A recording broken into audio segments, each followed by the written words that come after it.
నమస్కారం. ప్రేక్షకులందరికీ శుభోదయం. ఈనాటి శుభయోగం శీర్షికన చైత్ర శుక్ల చతుర్దశి తిథి సందర్భంగా ఎలాంటి విధి విధానాలు పాటించాలో, తద్వారా ఎలాంటి ప్రయోజనాలు సిద్ధింపజేసుకోవచ్చో పరిశీలిద్దాం. చైత్ర శుక్ల చతుర్దశి తిథి నాడు నృసింహ డోలోత్సవాన్ని నిర్వహించడం ద్వారా సమస్త శుభాలు చేకూరుతాయని ప్రామాణిక గ్రంథాలు తెలియజేస్తున్నాయి. కాబట్టి ఈరోజు దగ్గరలో ఉన్న దేవాలయానికి వెళ్ళి నరసింహస్వామి వారి డోలోత్సవాన్ని దర్శించాలి.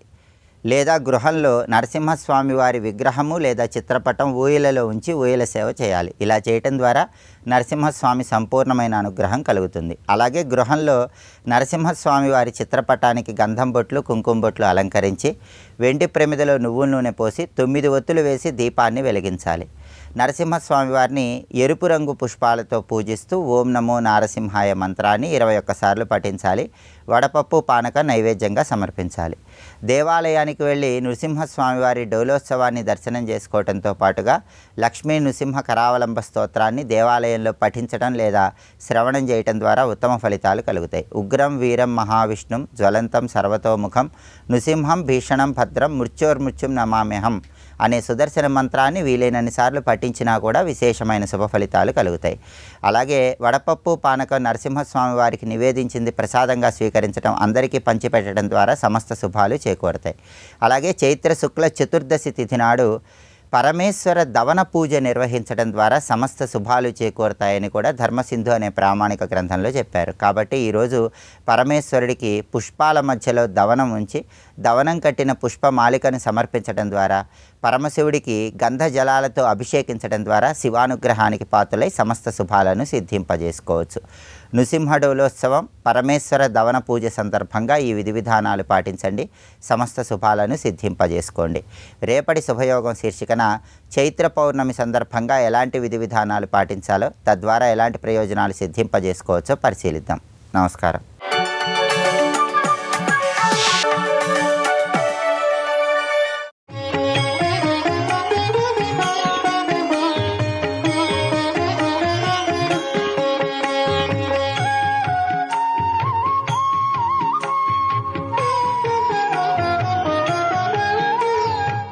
ధనస్సు కింద మళ్ళీ వింటినారి ఉండాలి. వింటినారి అంటే తుమ్మెదలు నల్లగా ఉంటాయి. అందుకే అమ్మవారి క్రింది రెప్ప కింద ఉన్నటువంటి చిన్న చిన్న పక్ష్మములు అంటారు వాటిని.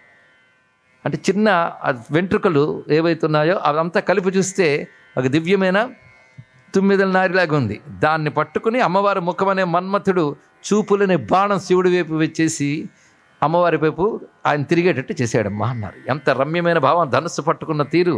అందుకే భ్రువౌ భుగ్ని, ఆ కొంచెం వంగినటువంటి ఆ దివ్యమైనటువంటి కనుబొమలు. ఓ తల్లి సంబోధన చూడండి. భువన భయ భంగ వ్యసనిని, భువన భయాలని పోగొట్టాలనే వ్యసనం కల తల్లి అని సంబోధించారు ఇక్కడ. అంటే ఒక్కొక్కరికో వ్యసనం ఉంటుంది. వ్యసనం అంటే ఎంత చెప్పినా వదులుకోలేని అలవాటు సహజంగా వచ్చేస్తుంది వాళ్ళకి. అమ్మవారి కాలంలో వ్యసనం ఉందిట. ఆ వ్యసనం ఏంటంటే ప్రపంచానికి భయం కలిగితే తట్టుకోలేక వెంటనే భయాన్ని పోగొట్టేయాలి అనుకుంటుంది. ఈ భువన భయభంగ వ్యసనిని అనేటువంటి పదము పుష్పదంతుల వారు రచించిన మహిమ్న స్తోత్రంలోని పదం. మనం మొదటి రోజు రెండో రోజు చెప్పుకున్న శిఖరిణి అనే ఛందస్సులో మొత్తం 100 శ్లోకాలు రచించారు. ఈ శిఖరిణి ఛందస్సులో భగవత్ స్తోత్రం అనేది మొదట రచించిన వాడు పుష్పదంతుడైన గంధర్వుడు. శివ మహిమ్న స్తవం అని రచించారు. ఒక భవ్యమైన స్తోత్రం అండి అది. రుద్ర నమ్మకం ఎంత గొప్పదో ఈ స్తోత్రం అంత గొప్పదంటారు. అందులో ఆయన శివుని గురించి వర్ణిస్తూ ఆయన విషాన్ని నిగ్రహించి కంఠాన్న పెట్టుకుని ఆ నల్ల మచ్చ అందరికి చూపిస్తున్నట్టు కూడా. అరే మచ్చ ఎవరైతే కప్పి పెట్టుకుంటారు కనబడకుండా, ఆయన మచ్చ చక్కగా చూపిస్తున్నాడు అందరికీ. ఏమిటయ్యా మచ్చ దాచుకోవాల్సింది కానీ చూపించవలసిందా అంటే అది వికారమే అయినా గొప్ప పనికి తార్కాణం కనుక అది పొగడదగ్గది, అందమైనది అన్నాడు ఇక్కడ.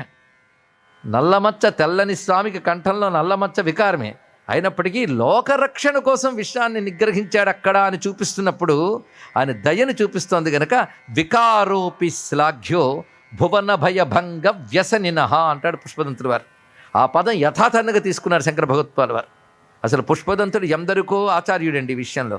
ఆదిశంకరులకే స్తోత్ర రచనలో మార్గదర్శకుడు, ఆదర్శ పురుషుడయ్యాడు. అలాగే దూర్వాస మహాకవి పరశంభు మహిమ్న స్తుతి, త్రిపుర మహిమ్న స్తుతి అని 2 కావ్యాలు రచించారు, స్తోత్ర కావ్యాలు. అవి చాలా ఉదాత్తమైనటువంటివి. ఆ మహిమ్న స్తుతి కూడా శిఖరిణి ఛందస్సులను రచించారు. వాళ్ళందరికీ పూర్వమే రచించారు పుష్పదంతులు. అంత గొప్ప స్తోత్రం. భువన భయ భంగ వ్యసనము కల శివుడికి ఆ వికారం కూడా పొగడదగ్గ అందంగా మారిపోయింది అన్నాడు. అంటే శివుడికి ఆ వ్యసనం ఉందిట. అదే పదం తీసుకుని భువన భయ భంగం పోగొట్టే వ్యసనం కలదానా అన్నారు. భార్యాభర్తలు ఇద్దరికి ఒకటే వ్యసనం ఉంటే చాలా బాగుంటుంది. ఆయనకి మాత్రమే వ్యసనం ఉంటే ఆవిడికి లేదనుకోండి, మా ఆయనకి వ్యసనం పోవట్లేదంటూ ఆవిడ దుఃఖపడాల్సి వస్తుంది. ఇద్దరికి ఒకటే వ్యసనం అంటే ఇద్దరు కలిసి ఎంజాయ్ చేయొచ్చు. అందుకే ఆయన విషయాన్ని నిగ్రహించడానికి సిద్ధపడి వస్తే మింగమంటావా అంటే మింగన్నది ఆవిడ. వ్యసనం మహిమ. అంతేగాని మింగేవాడు విభుడు అని మీకు ఎందుకులండి లేనిపోనుగాల ఊరుగోలంతా ఎందుకు మీరెత్తుకుంటారు అనకుండా మింగమంది ఇక్కడ. ఎందుకంటే ఇద్దరికి ఒకటే వ్యసనం.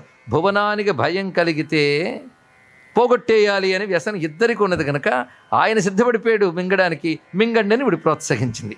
అది గుర్తు చేస్తున్నారు ఇక్కడ భువన భయ భంగ వ్యసనిని. పైగా అమ్మ కనుబొమల కదలికలే కాలం. అది భువనాలని తన కనుబొమల కదలికలతో శాసిస్తుంది. క్షణచలితయో భ్రూలతికయోహో మునుపు శ్లోకంతో అనుసంధానం చేసుకోవాలి. కదిలే కనుబొమలతోనే విశ్వము యొక్క 5 పనులు చేస్తుంది. విశ్వాన్ని చక్కటి స్థితిలో నడుపుతుంది ఆవిడ. కనుక కనుబొమలు చూడగానే విశ్వాన్ని నడిపే లక్షణం గుర్తు రావాలి. ఆ నడిపే లక్షణంలో ఉన్న స్వభావం భువన భయ భంగ వ్యసనం. అందుకే అక్కడ పదం వేశారు. అంత ఔచిత్యం. అంటే ఒక సృజనాత్మకత కలిగిన మహాకవి కూడా తన పూర్వ కవులు చేసిన గొప్ప ప్రయోగాల్ని వారి మీద ప్రేమతో తిరిగి స్వీకరిస్తాడు.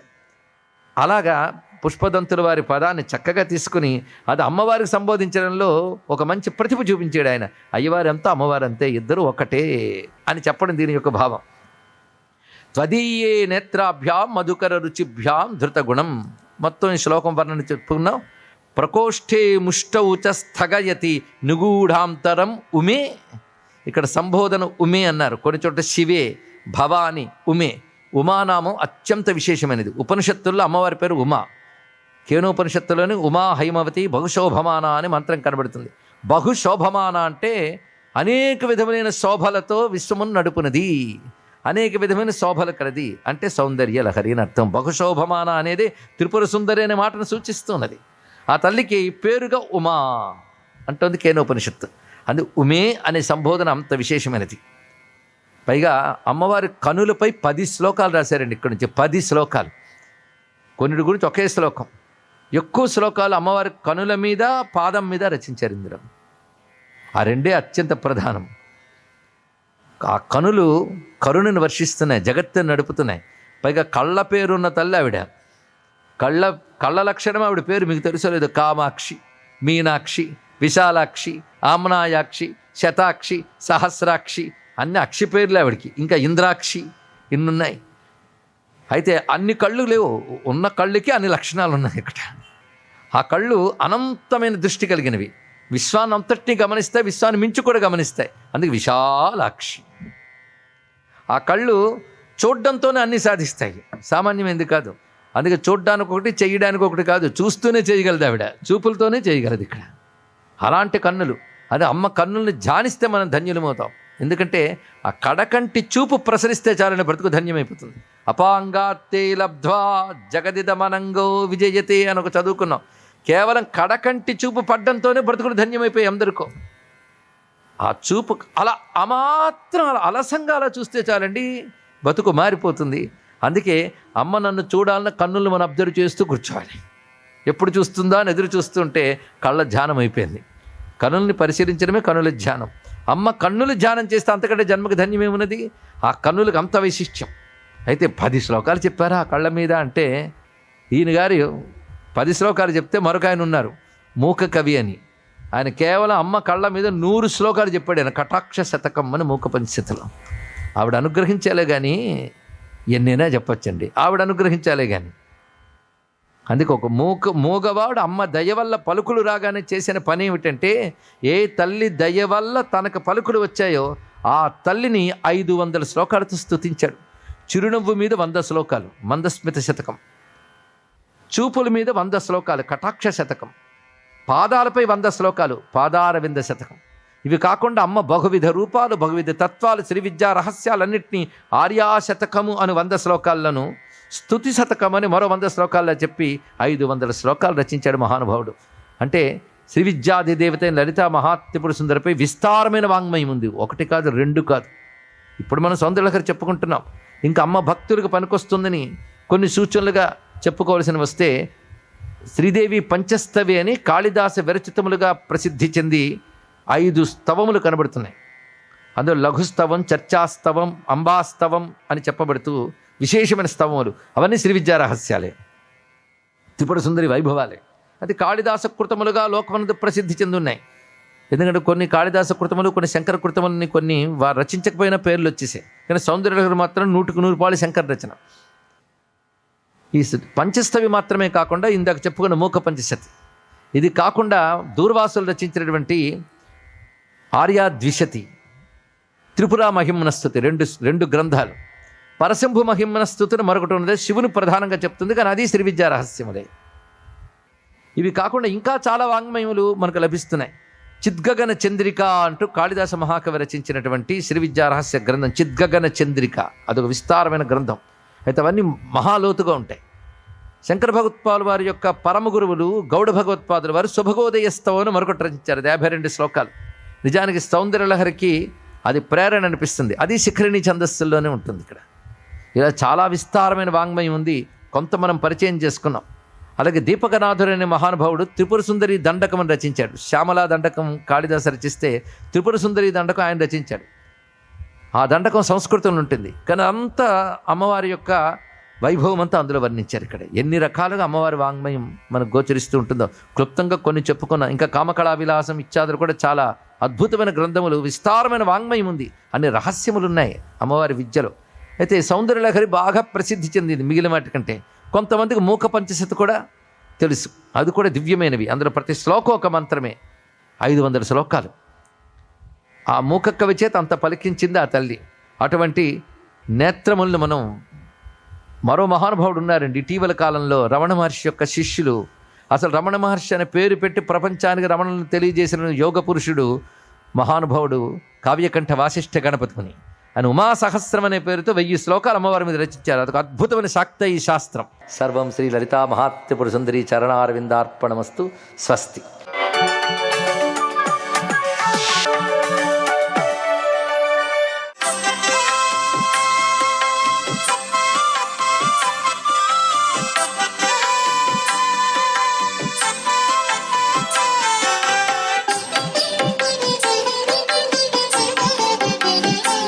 ఓం సవిత్రే నమః.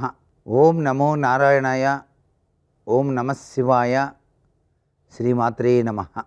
శుక్రవారం లక్ష్మీప్రదమైనటువంటి చక్కటి సుదినం. ఇంటిలో నుంచున్న లక్ష్మీదేవి ఉండాలా, లేక కూర్చున్నటువంటి లక్ష్మీదేవి ఉండాలా అని చాలామంది భావిస్తూ ఉంటారు. ఎలా పూజించినప్పటికీ కూడాను అదృష్టాన్ని మనకు ప్రసాదిస్తుంది అనే విషయాన్ని గుర్తెరగాలి. నుంచున్నటువంటి లక్ష్మి కూడాను సర్వసంపదల్నే ప్రసాదిస్తుంది. అభిషేకం చేసేటప్పుడు శ్రీ సూక్తంతో ఆవు పాలు, తేనె, పంచదార, కొబ్బరి బొండం నీళ్లు, వివిధ రకాలైన పండ్ల రసాలతో శ్రీ సూక్తాభిషేకం అనేటువంటిది శుక్రవారం నాడు ఎవరైనా సరే తమ గృహంలో నిర్వహించినట్లయితే, అలాగే పురుష సూక్తం కూడా పఠించినట్లయితే విష్ణుదేవునితో కూడి లక్ష్మీదేవి ఆ ఇంట సిరి సంపదలను ప్రసాదిస్తుంది అని చెప్పేసి శాస్త్రం. ఎప్పుడూ కేవలం ఒక లక్ష్మీదేవినే మనం పూజించడం కాకుండా లక్ష్మీనారాయణలతో కూడి పూజించడం వల్ల కూడాను చక్కటి సత్ఫలితాల్ని సాధించడానికి ఆస్కారం ఉంటుంది.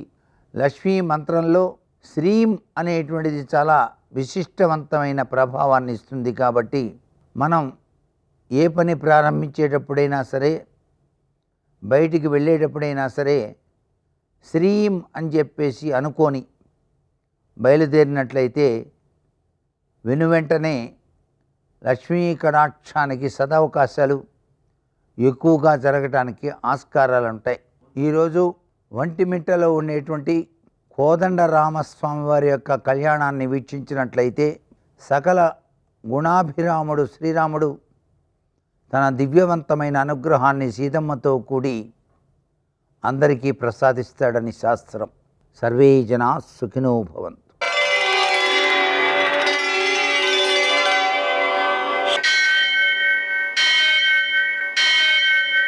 సహస్రశీరుషం దేవం విశ్వాక్షం విశ్వశంభువం విశ్వం నారాయణం దేవమక్షరం పరమం పదం విశ్వతః పరమాం నిత్యం విశ్వం నారాయణగుం హరిం విశ్వమేవేదం పురుషస్తద్విశ్వముపజీవతి పతిం విశ్వస్యాత్మేశ్వరగుం శాశ్వతగుం శివమచ్యుతం నారాయణం మహాజ్ఞేయం విశ్వాత్మానం పరాయణం.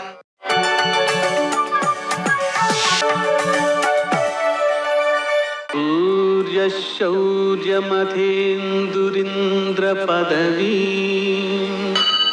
సన్మంగళం మంగళం. లక్ష్మీం క్షీరసముద్రరాజతనయాం శ్రీరంగధామేశ్వరీం దాసీభూతసమస్తదేవనితాం లోకైకదీపాంకురాం శ్రీమన్మందకటాక్షలబ్ధవిభో బ్రహ్మేంద్రగంగాధరాం త్వాం త్రైలోక్యకుటుంబినీం సరసిజాం వందే ముకుందప్రియాం. నేటి కాలమాన విశేషాలను గమనిద్దాం. స్వస్తిశ్రీ చాంద్రమాన విశ్వావసునామ సంవత్సరం, ఉత్తరాయణం వసంత ఋతువు, చైత్రమాసం, శుక్లపక్షం, శుక్రవారం. సూర్యోదయం 5:58 సూర్యాస్తమయం 6:19 తిథి చతుర్దశి రాత్రి 3:21 వరకు, నక్షత్రం ఉత్తర మధ్యాహ్నం 3:10 వరకు, వర్జం రాత్రి 12:36 నుంచి 2:24 వరకు, దుర్ముహూర్తం ఉదయం 8:26 నుంచి 9:16 వరకు, మరల మధ్యాహ్నం 12:33 నుంచి 1:22 వరకు, అమృతకాలం ఉదయం 7:08 నుంచి 8:55 వరకు, రాహుకాలం శుక్రవారం కాబట్టి ఉదయం 10:30 నుంచి 12 గంటల వరకు, అష్టగౌరక రీత్యా శుభ సమయం 9:30 నేటి విశేషం, ఉత్తరా నక్షత్రంలో సీతా కళ్యాణం జరిగింది అని రామాయణంలో అభివర్ణించారు. ఆ విధంగా ఇది ఉత్తరా నక్షత్రం ఈ రోజున ఉంటుంది కాబట్టి మనకు ఒంటిమిట్ట కోదండరామస్వామి యొక్క ఆలయంలో సీతా కళ్యాణం జరిపిస్తారు విశేషంగా. అలా రాముని యొక్క కళ్యాణాన్ని దర్శించడం ద్వారా వ్యక్తికి వైవాహిక జీవన సౌఖ్యం పెరుగుతుంది. పెళ్ళి కాని వారికి వైవాహిక జీవన సౌఖ్యం ఏర్పడుతుంది, అంటే ఉత్తమ వివాహం జరుగుతుందన్నమాట. అందుకని ఈ సీతా కళ్యాణాన్ని దర్శించడం చాలా చాలా చాలా విశేషమైన ఫలితాన్ని ఇస్తుంది. మరో విశేషం, శుక్రవారం సందర్భంగా లక్ష్మీనారాయణులకు మారేడు దళాలతో పూజ చేసుకోవడం, లక్ష్మీ అష్టోత్తర శతనామ స్తోత్రాన్ని 108 సార్లు పారాయణ చేయడం, లక్ష్మీ హృదయం 5 సార్లు పారాయణ చేయడం, కనకధారాస్తవం 3 సార్లు పారాయణ చేయడం లక్ష్మీదేవి యొక్క అనుగ్రహాన్ని, అనుభవయోగ్యతను పెంచుతాయి. నేటి ఆణిముత్యాలు.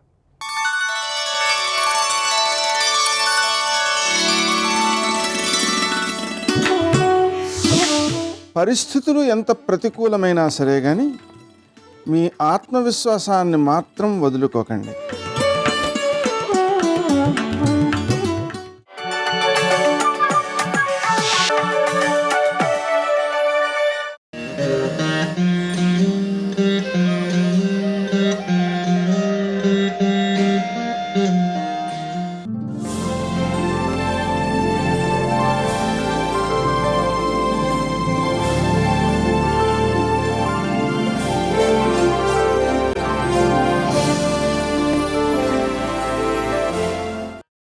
ఒంటిమిట్ట ఏకశిలా నగరం, జగదభిరాముడు కోదండరామస్వామిగా కొలువైన పరమాద్భుత క్షేత్రం.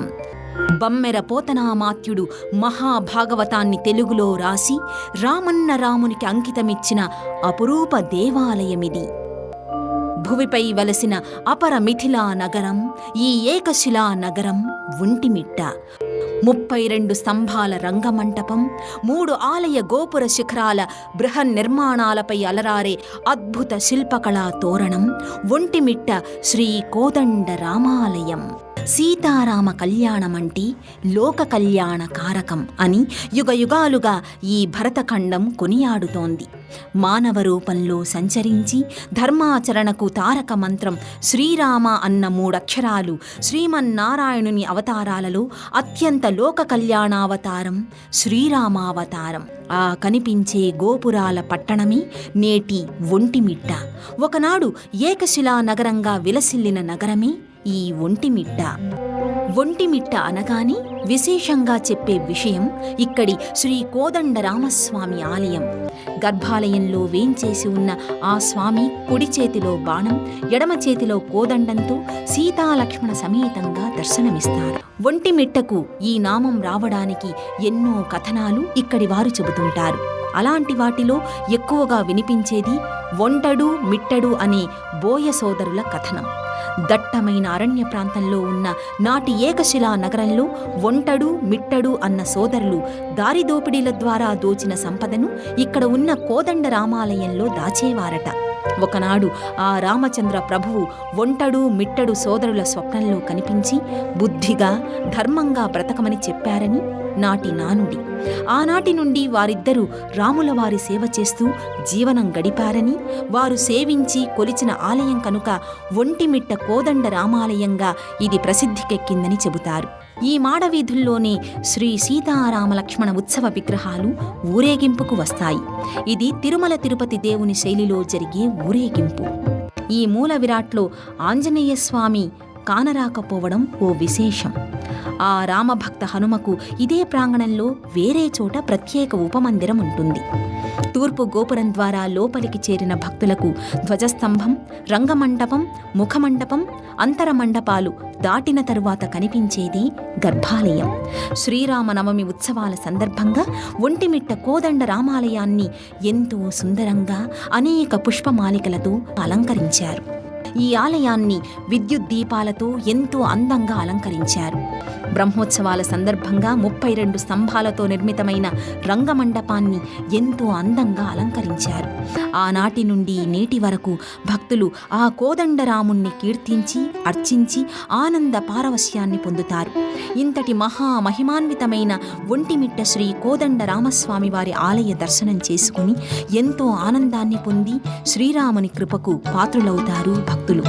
అంతారామమయం ఈ జగమంతా రామమయం, అంతారామమయం ఈ జగమంతా రామమయం, అంతారామమయం.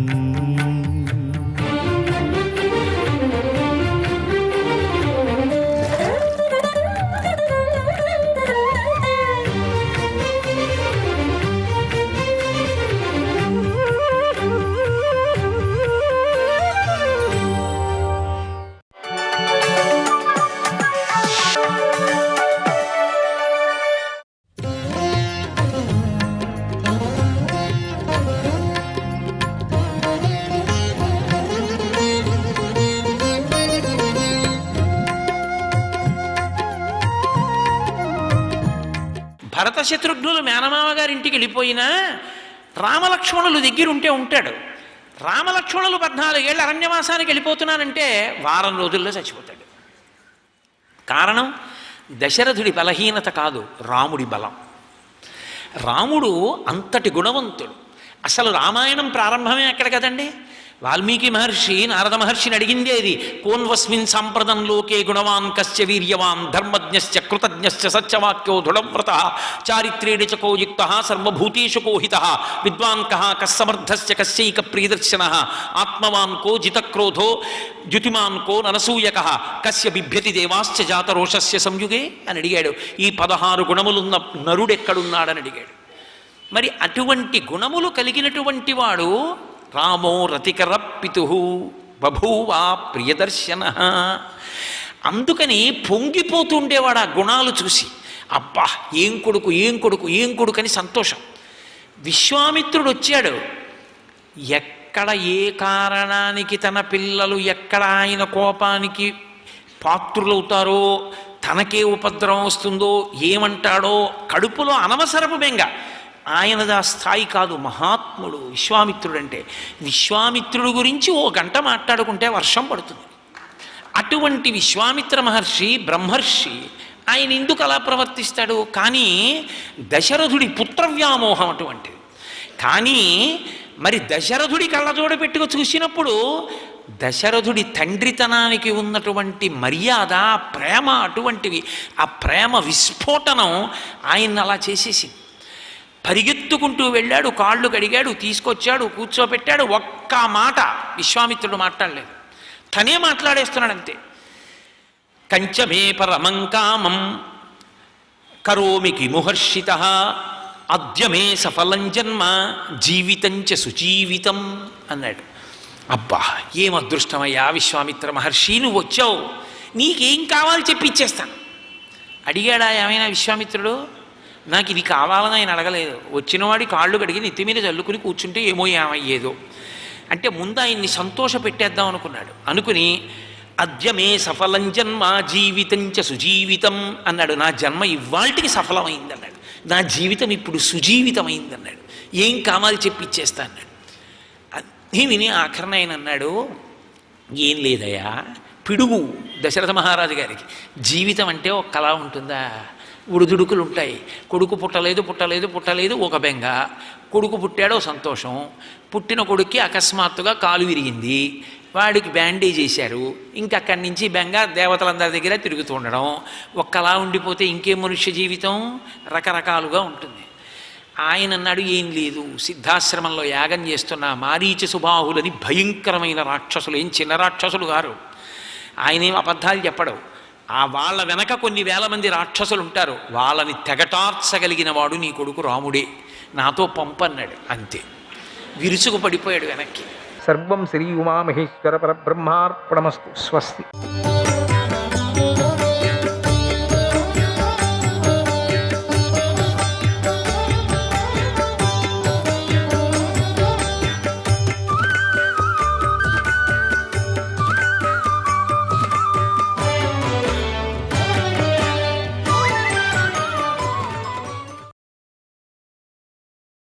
ధర్మ వ్యవస్థను అనేక విధాలుగా పరస్పర విరుద్ధంగా చెప్పారు కనుక మేము ఈ ధర్మ విషయంలో మోహితులమై ఉన్నాము. అందువల్ల దీనిని మేము నిశ్చయించుకోలేకపోతున్నాం. దేనిని మానవులు ఇదే శుభాన్ని కలిగించే మార్గం, ఇది మేలు చేసే దారి అనే మాటలు విని సందేహంలో పడుతున్నారు. తాను ఆసక్తుడైన ధర్మాన్నే అతడు ఆదరిస్తున్నాడు. ఈ కారణం వల్లే మా బుద్ధి చెలిస్తుంది, సంకల్ప వికల్పాల్లో పడిపోతున్నది. మా మనస్సు కూడా ఊగిసలాడుతుంది, మేము ఎక్కడ పోవాలని తెలియటం లేదు మాకు. కాబట్టి ఓ బ్రహ్మదేవ, నిజానికి ఏది మేలు చేసే మార్గమో దాన్ని చెప్పండి, పరమ ముఖ్యమైన తత్వం ఏదో మాకు చెప్పండి అని.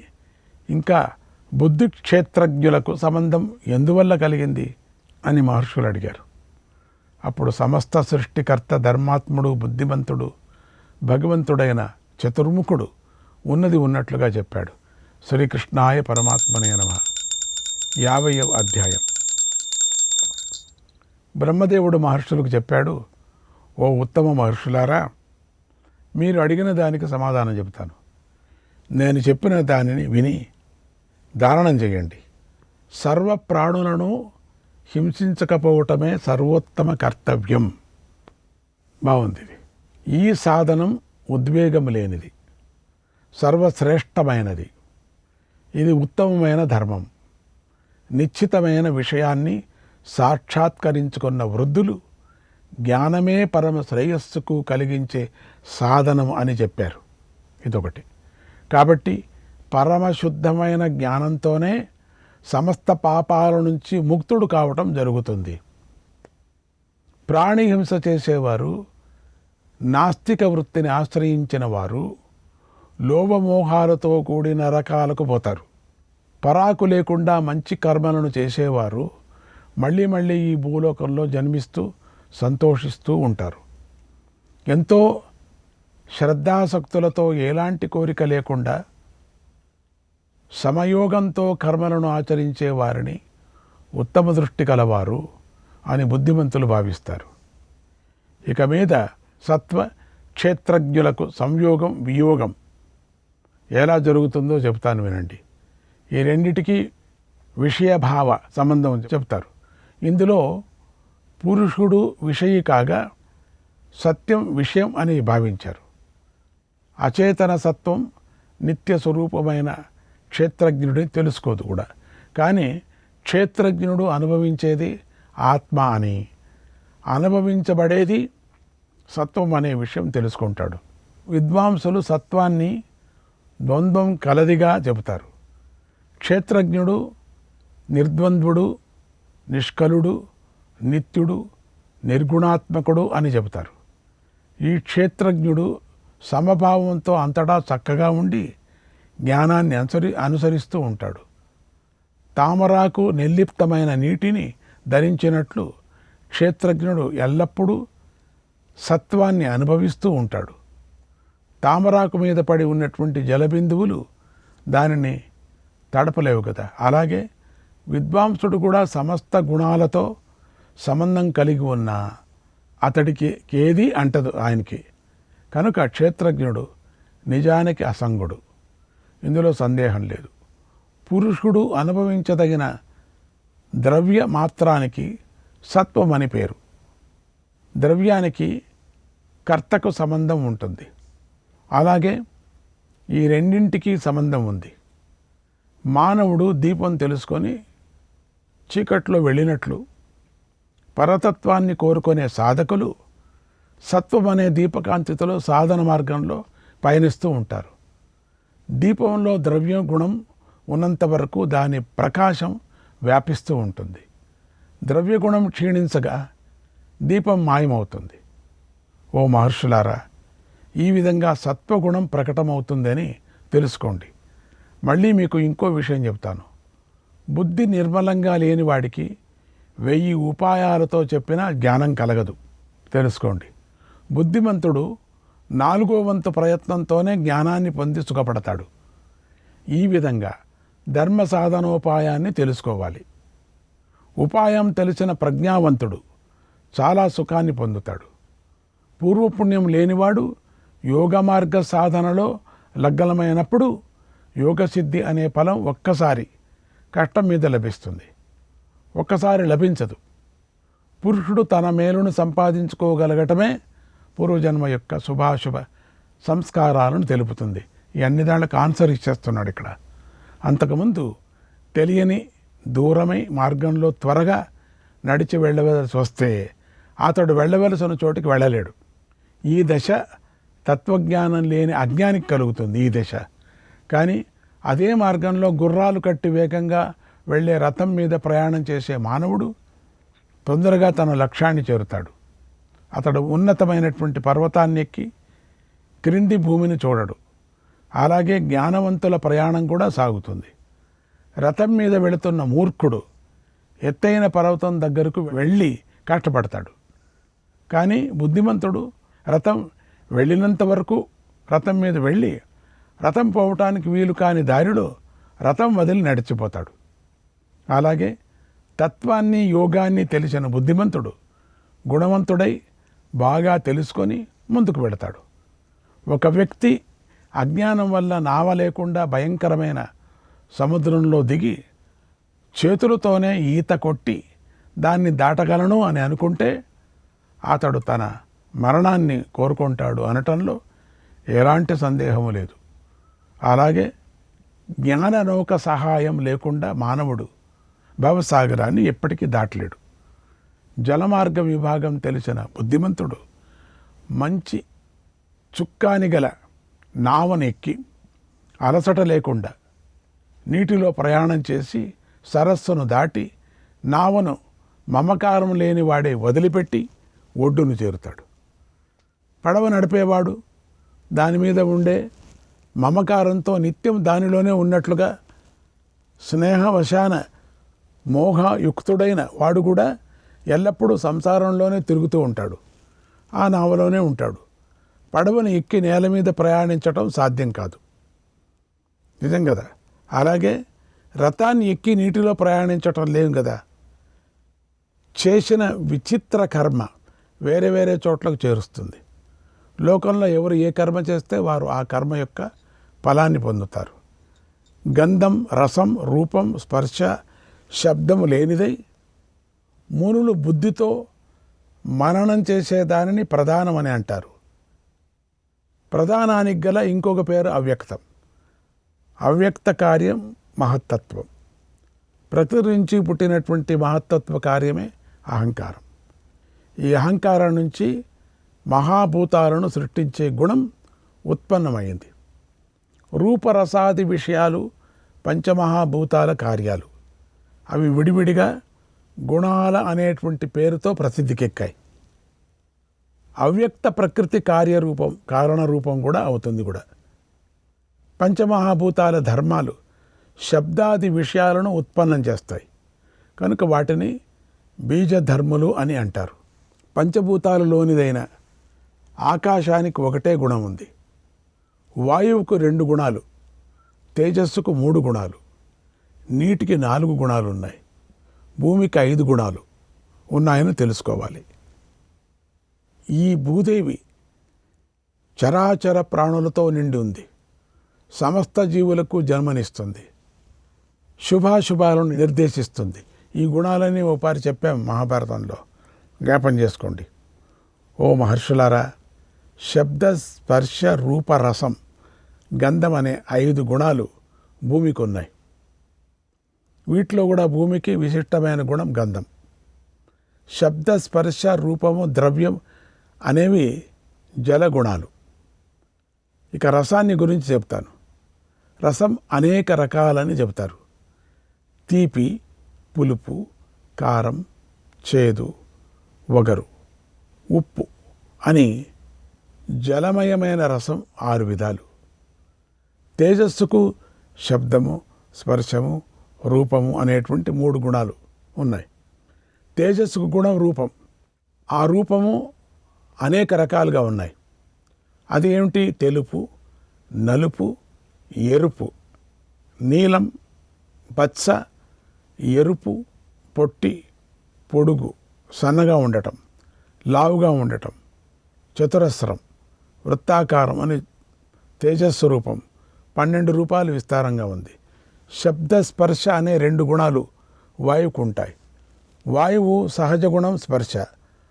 ఆ స్పర్శ కూడా అనేక రకాలు. వాయువుకు ఉండే స్పర్శ గుణభేదాలు 12. ఆకాశానికి శబ్దం అనేటువంటి ఒకటే గుణం ఉంది. శబ్దానికి అనేక గుణాలు ఉన్నాయి. షడ్జం, వృషభం, గాంధారం, మధ్యమం, పంచమం, నిషాదం, దైవతం. ఇష్టమైనది, ఇష్టం కానిది, శిష్టం అని ఆకాశం నుండి పుట్టిన శబ్దానికి అంటే అది ప్రత్యేక విభాగాలు ఉన్నాయి. వీటిని తెలుసుకోవాలి. పంచభూతాలలో ఆకాశం శ్రేష్టమైనది. అహంకారం దానికంటే గొప్పది. దానికంటే బుద్ధి శ్రేష్టమైనది. బుద్ధి కంటే ఆత్మ శ్రేష్టమైనది. దానికంటే అవ్యక్త ప్రకృతి పరమమైనది. దానికంటే పురుషుడు శ్రేష్ఠుడు. సమస్త భూతాల ఎక్కువ తక్కువలను, సమస్త కర్మల విధులను తెలిసినవాడు, సమస్త ప్రాణులను ఆత్మగా చూసే వ్యక్తి అవినాశి అయిన పరమాత్మను పొందుతాడు అన్నాడు బ్రహ్మదేవుడు. శ్రీకృష్ణాయ పరమాత్మనే నమః. 51వ అధ్యాయం. బ్రహ్మదేవుడు మహర్షులకు ఇలా చెప్పాడు. ఓ మహర్షులారా, పంచభూతాల ఉత్పత్తిలోనూ నియమించటంలోనూ మనస్సు సమర్థమైనది.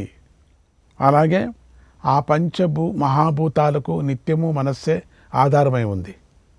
బుద్ధిని ప్రకాశింపజేసే ఐశ్వర్యాన్ని క్షేత్రజ్ఞుడు అంటారు.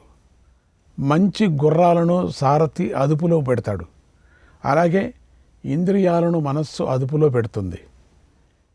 ఇంద్రియాలు, మనస్సు, బుద్ధి ఎల్లప్పుడూ క్షేత్రజ్ఞుడితో కలిసి ఉంటాయి. క్షేత్రజ్ఞుడు శరీరం అనే రథాన్ని అధిరోహిస్తాడు. ఆ రథానికి గుర్రాలు ఇంద్రియాలుగా ఉంటాయి. సారథి బుద్ధి. ఆ రథ మెక్కి ఆయన నలువైపులా పరిగెత్తుతూ ఉంటాడు. బ్రహ్మమయమైనటువంటి ఆ రథం మహత్తరమైనది, ఎల్లప్పుడూ ఉంటుంది. ఈ విధంగా బ్రహ్మమయ రథాన్ని తెలుసుకున్న విద్వాంసుడు సమస్త ప్రాణులలో ధీరుడవుతాడు. ఎప్పుడూ మోహానికి వశుడు కాడు. ఈ జగత్తంతా ఒక బ్రహ్మవనం. అవ్యక్త ప్రకృతి దీనికి ఆది అవుతుంది. పంచమహాభూతాలు, దశేంద్రియాలు, మనస్సు మొత్తం కలిపి 16 విషయాలు దాకా ఇది విస్తరించింది. ఇది చరాచర ప్రాణులతో నిండి ఉంది. సూర్యచంద్రాదుల వెలుగులతో ప్రకాశిస్తూ ఉంది. గ్రహ నక్షత్రాలతో శోభిస్తూ ఉంది. నదులు, పర్వతాల సమూహాలతో అన్ని వైపులా అలంకరింపబడి ఉంది. నానావిధ జలాలతో నిండి ఉంది. సర్వభూతాలకు, సమస్త ప్రాణులకు ఇదే గతి. ఈ మహావనంలో క్షేత్రజ్ఞుడు సంచరిస్తున్నాడు. ఈ లోకంలో ఉన్న స్థావర జంగమ ప్రాణులే మొదట ప్రకృతిలో లీనమవుతాయి, తర్వాత పంచభూతాలు లీనమవుతాయి. ఈ విధంగా ఈ భూత సముదాయం ప్రకృతిలో లీనమవుతుంది. దేవతలు, గంధర్వులు, మానవులు, పిశాచాలు, అసురులు, రాక్షసులు స్వభావ సృష్టిలే కానీ వీరి సృష్టికి ప్రక్రియలు కానీ కారణాలు కానీ లేవు. విశ్వసృష్టిని చేసే మరీచి మొదలైన మహర్షులు సముద్ర తరంగాలలాగా పంచమహాభూతాల నుంచి పుడతారు. తర్వాత సమయాన్ని అనుసరించి వాటిలోనే లీనమవుతారు. ఈ విశ్వాన్ని సృష్టించే ప్రాణుల కంటే పంచమహాభూతాలు అన్ని విధాలా శ్రేష్టమైనవి. ఈ పంచమహాభూతాల నుంచి ముక్తుడయ్యేవాడు పరమగతిని పొందుతాడు. శక్తియుక్తుడైన ప్రజాపతి మనస్సుతోనే ఈ సమస్తాన్ని సృష్టించాడు. అలాగే ఋషులు కూడా తపస్సుతోనే దేవత్వాన్ని పొందుతారు. కందమూల ఫలాలు ఆహారంగా గల సిద్ధులైన మహాత్ములు ఇక్కడ తప ప్రభావంతోనే చిత్తాన్ని ఏకాగ్రం చేసి ముల్లోకాల విశేషాలను దర్శిస్తారు. ఆరోగ్య సాధనాలైన ఔషధాలు, నానా విధాలైన విద్యలు తపస్సుతోనే సిద్ధిస్తాయి. సర్వసాధనాలకు తపస్సే మూలం. పొందటానికి కష్టమైనది, అభ్యసించటానికి వీలు కానిది, సాంగత్యం సంపాదించటంలో కష్టమైనది అంతా తపస్సుతో సాధ్యమవుతుంది. మద్యపానం చేసినవాడు, విప్రహత్య చేసినవాడు, దొంగ, గర్భపాతం చేసేవాడు, గురుభార్యను అవమానించినవాడు, మహాపాపాత్ముడు కూడా తీవ్రంగా తపస్సు చేస్తే మహాపాపం నుండి విముక్తుడు అవుతాడు. మానవులు, పితరులు, దేవతలు, పశువులు, మృగాలు, పక్షులు ఇంకా ఇతర చరాచర ప్రాణులు నిత్యం తపస్సులో లగ్నమై సిద్ధిని సంపాదిస్తారు. అలాగే మాయాశక్తి గల దేవతలు తపస్సు వలనే స్వర్గంలో నివసిస్తున్నారు కూడా. సోమరితనాన్ని విడిచి అహంకారం లేకుండా మంచి కర్మలను చేసేవారు ప్రజాపతి లోకానికి వెళతారు. అహంకార మమకారాలు లేని మహాత్ములు శుద్ధమైన ధ్యానయోగంతో ఉత్తమ లోకాలను పొందుతారు. ధ్యానయోగాన్ని ఆశ్రయించి ఎల్లప్పుడూ ప్రసన్నచిత్తులై ఉండే ఆత్మవేత్తలలో శ్రేష్ఠులైన వారు సుఖరాశి అయినటువంటి పరమాత్మను పొందుతారు. ధ్యానంలో సఫలులు కాక మమకారం, అహంకారం లేని జీవితాన్ని గడిపే ఎలాంటి కోరిక లేని వారు కూడా మహాపురుషులు ఉత్తమ అవ్యక్త లోకాలలో కలిసిపోతారు. సాధకుడైన పురుషుడు స్వయంగానే సమత్వాన్ని పొంది అవ్యక్తం నుంచే ప్రకటమవుతాడు. కేవలం సత్వాన్ని ఆశ్రయించి తమోగుణ, రజోగుణాల నుంచి విముక్తిని పొందుతాడు. సర్వపాప విముక్తుడై ఉండి సమస్త సృష్టిని చేసే ఆ అఖండాత్మను క్షేత్రజ్ఞుడు అని తెలుసుకోవాలి. ఆ జ్ఞానం పొందిన వ్యక్తియే వేదవేత్త అవుతాడు. మునుచింతనలో సమ్మజ్ఞానాన్ని పొంది మనస్సును, ఇంద్రియాలను ఏకాగ్రం చేసి పరమాత్మ ధ్యానంలో ఉండాలి. ఎవడి చిత్తం దేనిలో లగ్నమవుతుందో అతడు తప్పకుండా సర్వరూపమే అవుతాడు. శ్రీకృష్ణాయ పరమాత్మనే నమః.